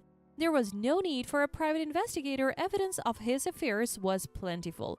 During our discussion, he suddenly blurted out, "You'll regret divorcing a cool guy like me." Stephen says like a fool. I was disgusted at my own foolishness for ever loving such a man. Multiple affairs and being a mama's boy were more than enough reasons for divorce. To avoid complications, I decided to hire a lawyer, even if it would be expensive. Stephen initially resisted the divorce, but eventually gave in, perhaps realizing the extent of his mistakes. He went back to his beloved mom. Later, it was revealed that his affair was with a co-worker and he was demoted as a result. Unable to be away from his mother, Stephen quit his job. He's apparently job hunting, but rumors spread fast. He can't find a job in the same field because his workplace affair became public. Still, unable to separate from his mother, he ended up working part-time. Given his arrogant and unreliable nature, it's unlikely he will keep the job for long. I need him to work steadily to pay me alimony. For now, the payments are coming in without issue, so let's call it good. I later found out that mother-in-law, who had acted so high and mighty, was a hoarder. Stephen's family home was literally a trash place. No wonder they never wanted me over. Eventually, the Stens became a nuisance to the neighbors and the police had to intervene. The thought of drinking wine from that house still makes me sick. Stephen can live in his trash place and work his random part-time jobs with his beloved mother-in-law for all I care. I may have returned to my old life, but I'm happier just not being tormented every day. Stephen won't be coming to my workplace anymore, so that's a relief. In hindsight, Stephen had good looks but nothing else. The fact that he's making the alimony payments is a plus, I guess. Breaking up made me realize this: love is indeed blind. I have learned my lesson this time. I'm putting romance on hold for a while. I want to focus on my career. Zoe got into an accident. She needs rehab, so she'll be in the hospital for about a month. So I'm going to need $10,000 for her medical bills. Mom-in-law, that money is set aside for expenses. We can't just use it without planning. Do you have a problem with helping out? We're family, aren't we? Even if we're not related by blood, you should be willing to support us. Funny how the word family only comes up in times like this. Well, if Zoe is injured, maybe it can't be helped. Just when I was giving in to the idea, a game-changing phone call comes in. My name is Sophia, and my family runs a farm. My brother has taken over the family business, so I work at another company. Still, I help out during busy seasons by taking some time off work. My job allows for remote work, giving me flexibility. The company was supportive when I told them I'd occasionally need time to help my dad, which was very helpful. So I was making a decent income and had some financial leeway. I married Oliver when I was 25. He has a really kind personality, and I fell for him quickly. I thought his parents must be nice people too, but it turns out I was totally wrong. By the time Oliver and I met, his dad had already passed away, so he lived with just his mom and his sister Zoe, who seemed to rule over him. Both women visit quite frequently since we got married. I initially thought they were being considerate, but that wasn't the case. Sophia, what's for dinner tonight? I was thinking of making vegetable soup since we had meatloaf yesterday. That won't do. Oliver is still growing. He needs more meat. But he's already 35. We have to start thinking about his health. As we are talking, Zoe heads for the kitchen. Mom, look! Vegetable soup? Ew! It's all vegetables. And the seasoning is bland. This must be because Oliver married a farmer's daughter. Poor guy. Zoe opens the pot and starts tasting the soup. The seasoning is too bland. Let me add some salt. Then it will taste better. She proceeds to pour a ton of salt into the pot. I was so stunned, I couldn't move. Mom, you put in way too much salt. Now it's too spicy to eat. Oops, my bad. Guess we'll have to make it all over again. Oliver will be home soon, so we need to hurry. Well, you're home all day, so it shouldn't be a problem to remake it, right? You're free anyway, Sophia. True, let's head back home then. What's for dinner tonight? How about vegetable soup? That sounds fantastic. They leave the house, laughing. I stare at the oversalted soup, feeling heavy at the thought of starting all over. I use vegetables we grew ourselves, so it feels like a waste, like I've let my dad down. I also have a job. I'm not free. I manage my chores while squeezing them into my remote work schedule. They don't seem to get that. 30 minutes later, Oliver comes home from work. Dinner isn't ready. I apologize after welcoming him home. I'm sorry, Mom-in-law and Zoe came by earlier and dinner isn't ready yet. They came again, huh? It's okay, I think we still have some instant ramen. I'm really sorry. I'll buy some water for you. Oliver must have some idea what mother-in-law and Zoe are doing when they come to his house. But he doesn't seem to care at all. Probably can't stand up for himself. I get it. They're his family. But he should say something. That was my true feeling. I think Oliver is kind because he takes after his father, not his mother. That's my only issue. He helps around the house even though he's tired from work and we go out on his days off. I thought I should just endure it. Then something amazing happened. Our daughter Emma was born. It's hard, but with the help of my mom and others, Emma is growing well. But ever since Emma was born, his mom and sister Zoe visit more often. Hi, Emma. How are you? It's Grandma. I'm good. You're good at saying hello. Here's something for being so good. She hands Emma an expensive chocolate. I rush to stop her. Chocolate is too early for Emma, and please don't give her something so expensive. She can't eat it. What? You're going to reject a gift? How terrible. I won't bring anything again. It would be too late if something happened to Emma, so fine. Emma is unfortunate because she can't have chocolate due to her own mom. She's a kid. Let her have some fun. That's beside the point. What if Emma gets sick? Stop being so uptight. Let kids be kids. You're already confusing enough with your weird farming job. Sophia, Mom, Zoe, stop it. Not in front of Emma, please. Oliver finally speaks. Emma was anxiously watching us argue. I apologize, and she goes to another room. The situation has changed.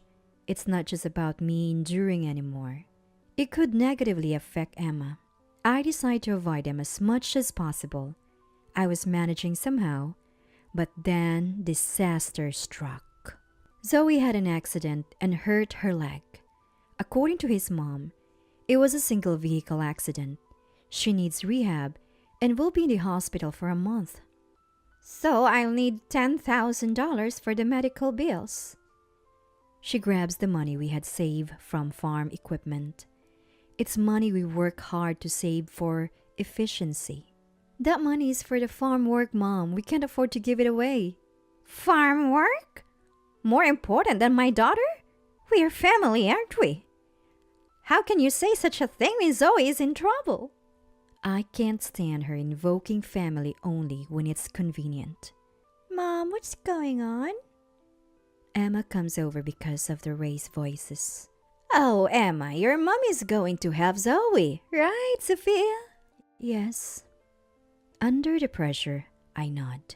See you later, Emma. She leaves, satisfied. I sit down, defeated. Mom, are you okay? I'm okay, sweetie. Sorry for worrying you. I held Emma, looking anxious, and tried to soothe her.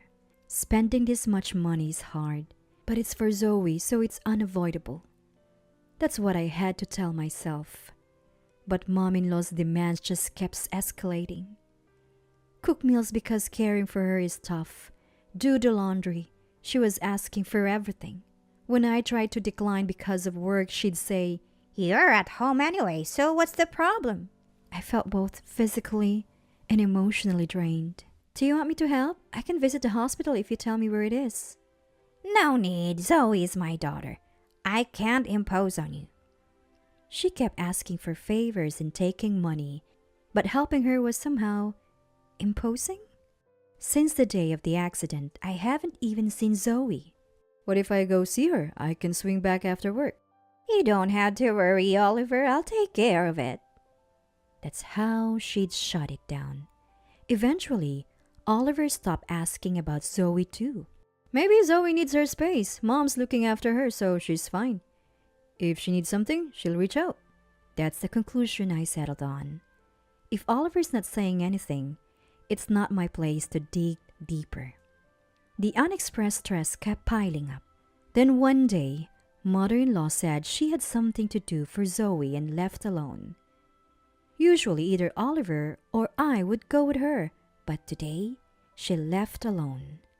I was relieved and started cleaning the house. About an hour in, Oliver's phone rings. It's mother-in-law shopping. He's in the garage, so I consider picking up. Emma approaches. Hey, it's Grandma. Answer it quick. After saying that, the call abruptly ended. Panic. Oliver tried to signal that he was away from his desk but overheard a shocking conversation. I quickly opened my mobile phone and started a voice recorder app. After finishing the recording, I grabbed Emma's hand and we rushed back to my parents' house. Thankfully, it was nearby. Dad and Mom were surprised by the sudden visit, but there was no time to explain.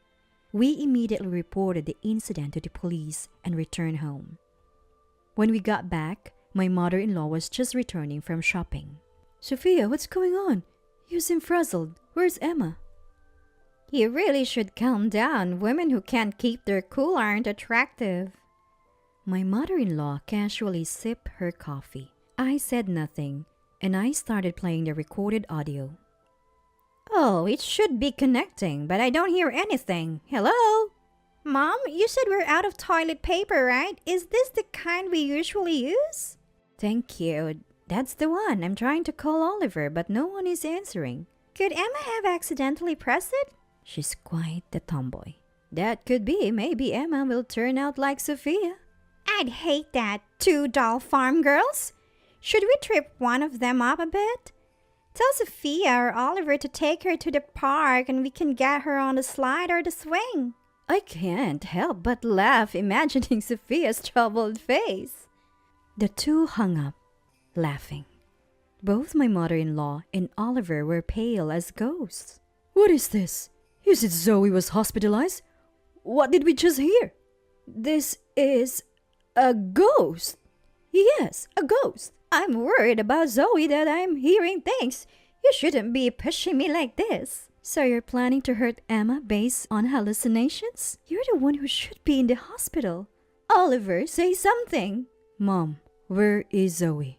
For the first time ever, Oliver looked dead serious. My mother-in-law stayed silent. If you won't speak, I'll have to search the house. And if I find Zoe... Please, Oliver, believe me. Zoe really is in the hospital. I just didn't want to bother you with the details. You know it's serious if you're lying, right? We've also alerted the police. The police? My mother-in-law shouted. Of course. I can't ignore the potential threat to my daughter. Home affairs are not the police's business, they said, but this is not a joke. Oliver seemed to have understood. So that's why you moved Emma. Thank you. Now we need to find Zoe. Wait, Oliver. This recording is fake. Sophia is trying to trick us. Enough of that. Sophia is clearly trying to protect our daughter. I trust Sophia. If you can tell me, I will call every nearby hospital to see if Zoe is there. If not, I'm filing a missing person report. That's it? At that, my mother-in-law collapsed. It seemed the game was up. A few minutes later, Zoe arrived home. She was perfectly fine, with both feet intact. It's annoying that he keeps interfering with every little detail. I was living a good life. You've been lying about being in the hospital to live off that money, haven't you? Yeah, so what? We're family. You can spare $10,000, can't you? You'd be happy if your family was doing well, right? Are you really that stingy? From this moment on, we're not family, Mom. Zoe, please, cut ties with us. I can't take this anymore. What are you saying, Oliver? I approve of your marriage to Sophia for your happiness. I never wanted you to be with someone like this. I thought you could do better, but still. Don't say another bad word about Sophia and Emma. Just leave. I never want to see you again. Exactly, Mom. Let's hear what Emma thinks too. She's her daughter, and her opinion matters, right? Fine, fine. She's probably at Sophia's parents' house, right? I'll call her now, so listen up. She starts dialing the home phone. She puts it on speaker so everyone can hear. Hello? Hi, Emma, it's Grandma. Can I talk to you for a second? Emma remains silent, but the mother-in-law continues. You miss Grandma if I were gone, right? Your mom wants to cut me out. Say something, will you? After a moment of silence, Emma speaks. I don't like Grandma. Mom always looks sad because of you. Zoe talks bad about Mom, so I don't like her either. Both the mother-in-law and Zoe are at a loss for words. Given that, please leave now. If you stay, I'll call the police again. The two of them leave the house, heads hung low. We immediately go to pick up Emma. I had been worried that maybe Emma didn't want to be separated from her grandmother. It's natural for a child to miss their grandparents. I thought we'd have to find another way. But Emma had been paying close attention to the actions of her grandmother and Zoe. And so, we decided to have nothing more to do with them. If they come close, we'll call the police immediately. We also plan to get back the money we gave Zoe for her medical expenses. I later heard that Zoe lost her job. She was constantly getting yelled at by her boss for her poor work attitude. It's easy to imagine from her daily behavior. They probably needed money because Zoe lost her income. Now, they're living off the mother-in-law's pension. But she's too old to work, and Zoe's attitude is so bad that she can't hold a job. I saw them stocking up on discounted potatoes at the supermarket the other day. They both looked a bit thinner and worn out, but it's their own fault. Both Dad and Mom were really worried after this incident. We hadn't consulted them much since getting married, not wanting to be a burden. Mom was planning to speak clearly when the mother-in-law called, but Emma beat her to it. She wanted to tell her grandmother directly, she said. Both Dad and Mom said they'll be there for us if anything happened, so we'll make sure to talk to them from now on. Emma, who we were most worried about, seemed surprisingly carefree. Maybe she was stressed by the mother-in-law and Zoe without us knowing. We've been busy with work and haven't gone out much lately, so we're planning a family trip to the amusement park during our next day off. Hello, I'm Laura, a woman in my 30s. I've been through divorce and have no children. The reason for my divorce was how my ex-husband dealt with his sister-in-law's family. I'm sharing my story here to express my frustrations and to keep striving towards my dreams. When the issue first arose, my husband and I had been married for 1.5 years. We had chosen not to have children. Why? Because I had dreams to pursue, and that required effort and saving money. I thought there'd be time for kids after achieving my dreams. My husband, his father, and his mother all understood and supported me. I grew up in a close-knit family with parents, a sister, and a brother. We always chat and have fun together. On the other hand, my husband's family kept to themselves and didn't interfere much in each other's lives. In fact, we'd only hear from his parents once every 2 months or so for a quick update. When we were dating, he respected my dreams and liked that I was family-oriented. Since his family seemed hands-off, I thought we'd manage well after marriage. But after we got married, my husband began inviting his sister and her kids over constantly. And then one day, my husband David said this, My sister has 3 boys and it's tough for her. Help her out. Pick up the kids from preschool, make meals, and even give more gifts. Now, if his sister, a housewife, was busy, I could have understood. But her kids were a handful, and I simply didn't have the time since I also work. When I refused, my husband got angry out of nowhere. You pick up and feed your own sister's kids, don't you? They're both adorable nieces and nephews. Don't be discriminatory.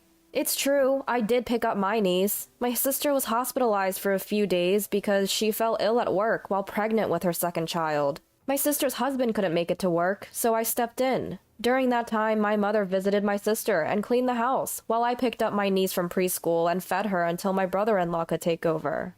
He often came home exhausted, so I'd prepare simple meals, but that was an emergency because my sister was unwell. However, my husband just couldn't grasp this. Honestly, I wasn't keen on my sister-in-laws as kids, but I've never treated them differently from my niece during birthdays or Christmas. You took care of your niece, but you won't take care of your nephew? Taking care of my niece was different. She's my relative. Maybe you should handle your own sister's kid, especially since you're the one who wants to take this on. But I work late. Picking up the kid from preschool is out of the question, and let's not even talk about my cooking skills. Having my sister-in-laws as kids over was always a handful. My husband couldn't manage them all on his own. It was just too much. They'd run around, grab handfuls of cake, and fights would break out in a snap. Whenever I cooked, they'd complain it was gross and uneatable.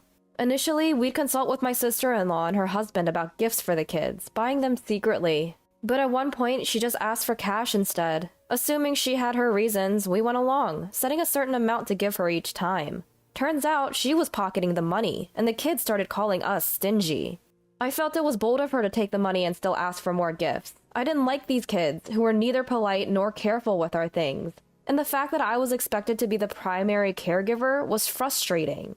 You offered to help on your own, so you should take care of it alone. If you were helping with my niece, I would have helped with my nephew. But you never did, right? If you can't handle it, you shouldn't offer. And at the very least, you should consult me.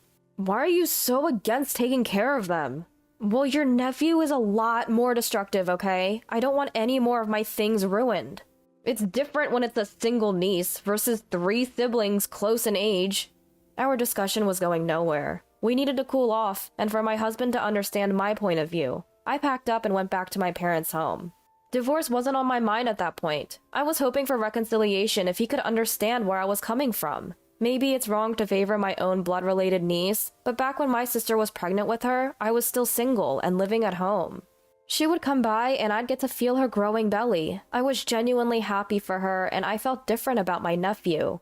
Still, blood shouldn't be the only factor. I tried to treat them equally, but I could no longer tolerate my sister-in-law's audacity and my nephew's demanding nature. When I left, I sent an email suggesting we both take some time to cool off. But it seemed like my husband wasn't fully grasping the situation. Why are you making such a big deal out of this? My sister-in-law is not ill or anything, so why do I have to take over her responsibilities? I was not fond of my husband's attitude of assuming I'd naturally take over. I didn't reply to the email, but just kept a record of it. I visited my parents' house after a long time and went out for a meal with my parents and my college-aged brother, Daniel. I told them about what had happened and said I might get a divorce. They were understanding.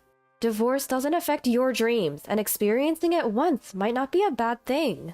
Why don't you stay here for a while and focus on your goals? I don't appreciate the entitlement from him, so why not divorce? Taking my father's advice, I decided to focus on achieving my dreams while staying at my parents' house. A few days later, another email came from my husband.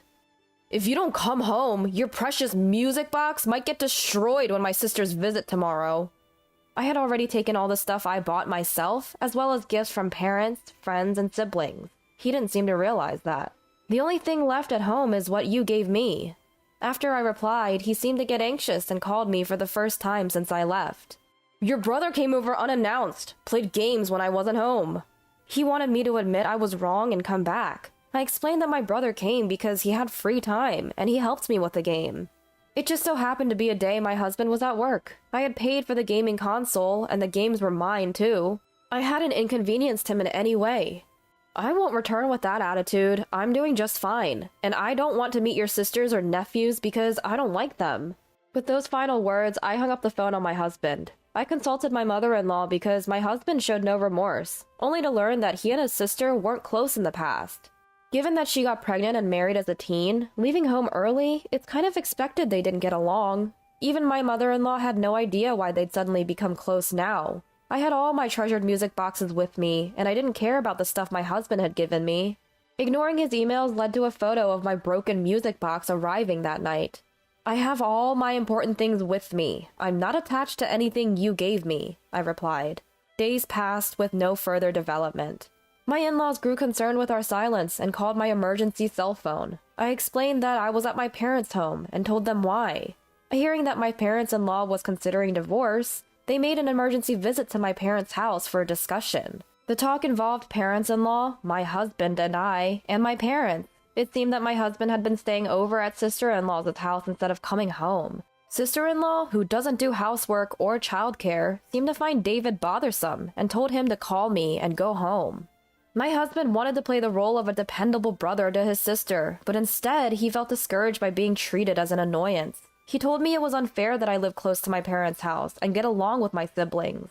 Seeing you close with your family was painful for me, so I tried to be close with my sister. Even if it makes you uncomfortable, I've been uncomfortable too. Isn't that fair? You get along with your family, and that's not fair. So it's not fair unless my sister also gets treated better. Usually, in-laws on the husband's side get priority, right? But your family doesn't care about me. Your sister's husband is treated well, though. Everyone, including parents-in-law, was taken aback by my husband's logic. I sighed deeply, feeling utterly dismayed. It was clear that any remaining emotional connection I had with him had vanished. Being part of your happy sibling charade is exhausting. You say don't discriminate between nieces and nephews, but I've been trying to treat both the same. But being told not to favor one over the other is unrealistic. I'm human. I have likes and dislikes. To be honest, why should I love a child who's not even blood related and is ill-behaved? They break things, make a mess, are picky eaters, and constantly complain. And your sister only dictates what to feed them without bringing anything they can eat. There's no gratitude for taking care of them. And, like I've told you multiple times, the reason we took care of my sister's husband and niece was that it was an emergency situation. My sister was hospitalized. Your sister is a housewife and perfectly healthy, right? If it's so hard with 3 kids, maybe don't have so many in the first place. The concept that a wife should silently obey her husband and do all the housework is outdated. If you want to say such things, why don't you earn a double income like husbands from a generation ago? We never favored your sister's husband over you. We didn't bully you. Dad even invited you for drinks and to share hobbies, right? You're the one who declined. What does being cherished mean to you? There's a reason we treat you and your sister's husband differently. You know that. We've known him longer, and he was already like family before they got married. Remember I told you about when Dad got sick while I was in college? Your sister's husband was the one who stepped up and supported him. You never have a drink with Dad as an adult. You don't put any effort into family gatherings, always running away. It's okay if you're not comfortable with it. Running away is an option, but don't hold grudges for avoiding things you don't want to do. Is that what being cherished means to you?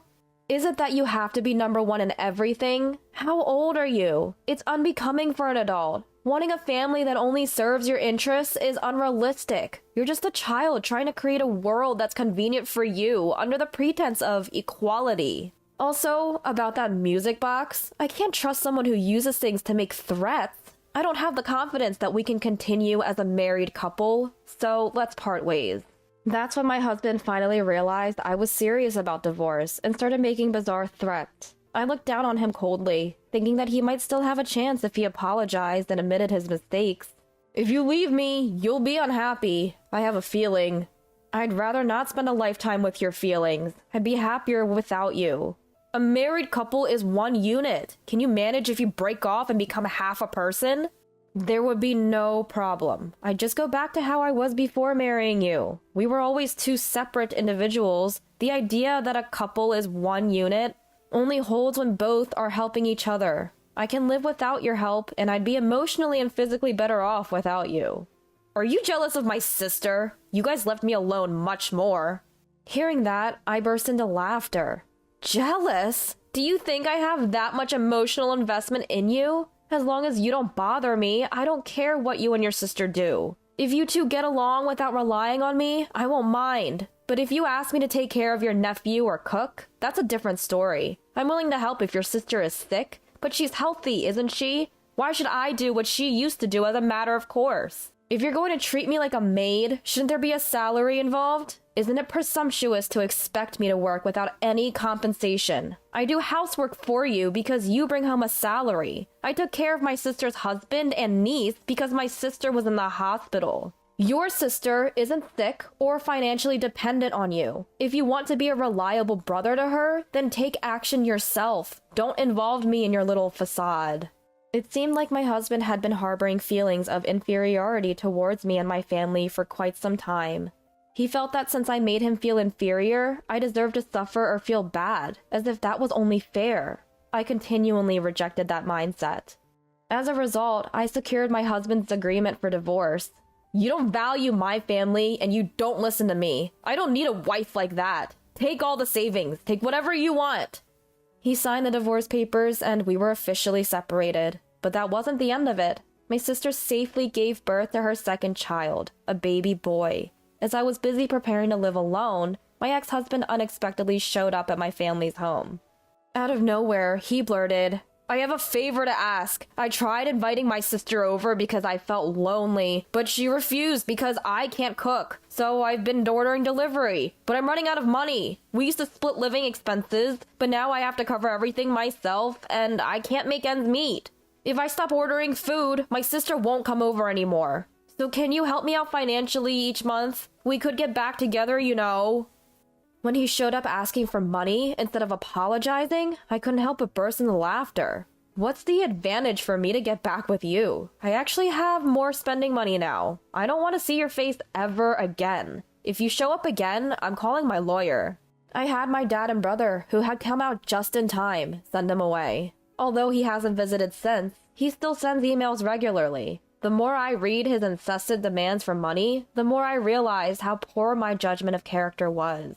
I've been ignoring his emails, and eventually they stopped coming. Rumor has it he's drowning in debt and has gone on the run. I can't say for sure if that's true, but it seems he's definitely struggling financially. I have no lingering feelings for him, so as long as it doesn't ruin my peace of mind, that's fine by me.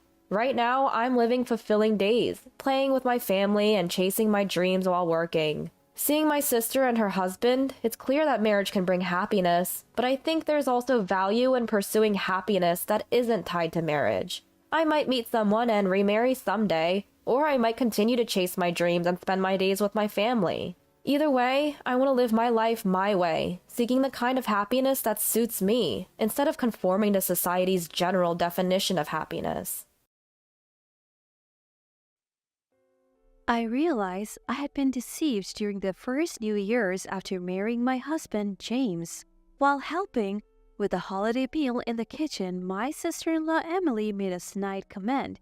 "Susan, are you bad at cooking? Make the presentation nicer. It's killing my appetite." I am no culinary genius, that's for sure. I struggle with presentations, but I was doing my best. Still, I thought it was unnecessary for her to call me out like that, especially with other female relatives around. I'm sorry. I usually don't pay much attention to that. I would appreciate some guidance. Just as I sincerely asked for help, my mother-in-law Tiffany interrupts and says to me, "Plating food is basic, right? Especially when it's James' favorite dish. You've never cooked it at home, so you don't have a sense of how to plate it, do you?" Poor James. He married a wife who can't even cook properly. There's a reason you have been divorced before, you know. Did your ex-husband cheat on you because he got tired of your bad cooking and careless personality? Tiffany and Emily took turns making these comments and finally walked away looking annoyed. They complained but never actually helped. Instead, another female relative stepped in to assist me. What surprised me more than being criticized for my lack of cooking skills was the drastic change in their attitude towards me. 6 months ago, I remarried. After divorcing my cheating ex-husband 2 years ago, I met James, who is younger than me. We hit it off and quickly started talking about marriage. Both James and I love spending time outdoors, so we went fishing and camping together. We decided to get married. James is active but kind, and I felt comfortable around him. I was worried whether his family would accept me, a divorcee. But when I visited his family home, they welcomed me warmly, and my worries vanished. It's nice to meet you, Susan. If you're okay with our son, please marry him. Good for you, James. You found a kind wife. I had some interactions with my previous husband's family, but we never got close. They were wealthy and formal, and I, being an ordinary person, couldn't fully understand their values. So I was honestly worried about getting along with this new family. But I thought everything would be fine since they welcomed me warmly. That sense of security must have been fake. Throughout my stay, Tiffany and Emily kept bad-mouthing me. I was shocked by their change in attitude. On the night of January 3rd, I finally returned home and felt relieved to the point of tears. Then, in August, during the summer vacation, my husband suggested going back to his family home, but now my anger and sadness had faded, and I thought maybe they were just stressed out at that time. It's not very popular to drag on and complain about the past few days. I was still a bit scared of Tiffany and Emily, but I thought I could manage for a few days. So I decided to accompany my husband back to his family home. Let's buy lots of gifts to make them happy. If I bring gifts, we'll surely have a pleasant conversation. I thought that the New Year's incident was just a bad dream. I kept thinking that until we arrive at my in-laws' home, which is in a coastal town in the neighboring state. We drove half the day, and due to traffic, we arrived in the evening. Welcome home, James. Susan. Tiffany smiled warmly, happy to see her son after a long time. She also gave me a kind smile. Emily, standing next to Tiffany, accepted the gifts and thanked me with a smile. I felt relieved. I was right. That day, they were just in a bad mood. James. Dad and the uncles are at their usual bar. Why don't you join them? They all seem to want to see you. Really? Hey, Susan, want to come along? James asked me gently. I was planning to go, but Tiffany stopped me. Oh, we were planning to have a girls-only time. Thought Susan might enjoy that more. If that's the case, go ahead, James. Have fun. James looked like he wanted to say something, but eventually left alone saying, if Susan is okay with it. After seeing off James, I tidied up a bit and headed to the living room for the girls-only time that Tiffany mentioned. Tiffany, since it's girls only, is there something I should do? When I asked Tiffany, she happily replied, I was thinking of making some tea. Could you pick some herbs from the garden? The ones with white flowers? Oh, Susan, while you're at it, could you feed the dog? They have a large dog at their home. The dog is gentle and has taken a liking to me, which is adorable. I have always wanted a dog, but couldn't afford one as a child. So I was genuinely happy to take care of the dog. Sure, I'll head to the garden. I took a bowl for the herbs and a plate for the dog food, put on my sandals, and went out to the garden. Immediately after, I heard the sound of a log. I turned around in a panic. Tiffany and Emily were watching me through the window smirking. That's when I realized I had been tricked by Tiffany and Emily again. They had intentionally given me a task outside. They even sent James away and kept me here under the guise of a girls-only time, all to lock me out? Tiffany and Emily are terrible people who take pleasures in such childish malice. They ridiculed me for being a divorcee and bad at cooking during New Year's, but that was just talk. This time they actually locked me out. Come on, this is a joke, right? Let me in. I knocked on the window, but Tiffany and Emily didn't even touch it. A woman like you, raised by a single parent and bad at housework, doesn't belong in our home. We don't need to feed you or give you a place to sleep. If you still want to stay, why not sleep in the doghouse? It's a large doghouse. They're suggesting that someone as petite as me could fit in there? Hilarious, Susan. You've become a dog. Emily clapped her hands and laughed. This is cruel. Stop it, please. But they just laughed and didn't lock the door. I wondered how to get back inside, but realized that even if they let me in, they would probably continue to mistreat me. Then it hit me. My car keys were still in my pocket. If I can't go inside the house or join my husband, I can just kill time outside, I thought. I took something out of the car and quickly set it up. Tiffany and Emily, surprised by the noise outside, opened the curtains to see what was going on. What on earth is she doing? Tiffany covered her mouth in astonishment. And for good reason. What I had taken out of the car and set up was a tent we used on last week's camping trip. They probably never expected me to opt for outdoor comfort. Stop it, you are ruining the lawn. You are so rude. You are never setting foot in this house again. Ignoring Tiffany and Emily, I decided to make myself some hot coffee on a small camping stove I had left in the car. Even though it's summer, it had been cloudy all day and it got quite chilly as night fell. It's a season for iced coffee, but hot coffee felt more satisfying. Before I knew it, the family dog who had come out of the doghouse came over to warm up by the fire. Sorry for the noise. Oh, right. I was supposed to feed you, wasn't I? Here you go. I put the plate of dog food I had left on the ground in front of him, and he started eating with gusto. When I petted him, he let out a happy little bark. I thought I had no allies in this house, but with this big, gentle dog here, I knew I would be okay until my husband returned. But my husband had left in the evening. If he's drinking, he won't be back for a while. Let's go into the tent. You can come too. I lay down in the tent with the dog. I petted the dog sitting next to me and noticed that despite his fluffy fur, he was quite thin. It must have been a long time since he had been petted, as he was snorting happily. Maybe this dog doesn't get much attention? Is this the first time he's been petted in a while? He seemed really happy. I started to worry more about this dog than about myself. Shall we go find them? No point staying here. The dog probably didn't understand my words, but when I spoke, he barked and seemed to nudge me forward. I folded up the tent, got in the car with the dog, and drove into town. I parked the car in a random lot and walked around the town with the dog. There are so many bars, it's hard to tell, I said to the dog as we walked, but he led the way. However, I heard familiar voices coming from a bar in the direction the dog was heading.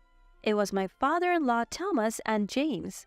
The dog must have led me here by recognizing their scents or voices. Sure enough, when I entered the bar, my husband looked surprised. Susan, what are you doing here? And you brought the dog? I felt a sense of relief at finally seeing another human, but there was something else I needed to address. Is this place pet-friendly? Can the dog and I come in? The bar's policy was against it, but Thomas and his relatives were regulars, so they made an exception. Susan, it must have been cold outside. Here, have a drink. I took a sip from the glass that was handed to me.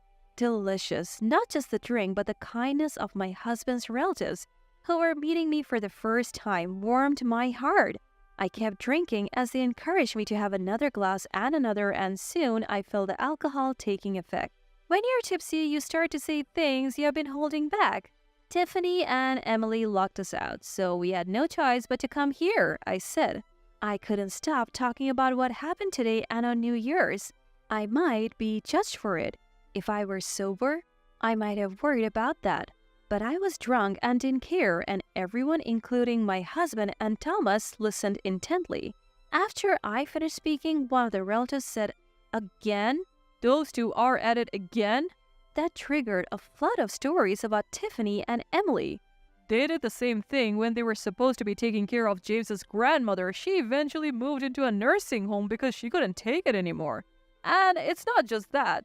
They don't even take care of that dog. They leave it all to their husbands. When the uncle said that, Thomas finally spoke up. I thought about divorcing them when they mistreated my mother, but what they did to you, my son's wife, is unforgivable. I can't take it anymore. Thomas stood up. When we returned home, Thomas finally confronted Tiffany and Emily. Let's get a divorce. Leave now. But Tiffany and Emily fought back. Susan is also to blame. She set up a tent and even took the dog into town. That's so unreasonable. I don't see it that way. Kicking someone out into the cold is what's unreasonable. What do you think family is? I wanted to get along with you, but I have reached my limit. I don't want to consider people like you as family. Tiffany and Emily glared at me, but then they screamed. The dog had growled at them. Thomas spoke as if he were looking at something pathetic. You never took care of that dog. You didn't feed him or walk him. You're not even worthy of being his owner. It serves you right to be growled at. You're not part of this family. Leave now. Thomas made them pack their bags and kick them out regardless of the time. Tiffany and Emily left without arguing, probably because Thomas was so intimidating. They didn't have much in terms of assets, so they ended up living in a small apartment to save money. But they were spendthrifts to begin with, so they soon ran into financial difficulties.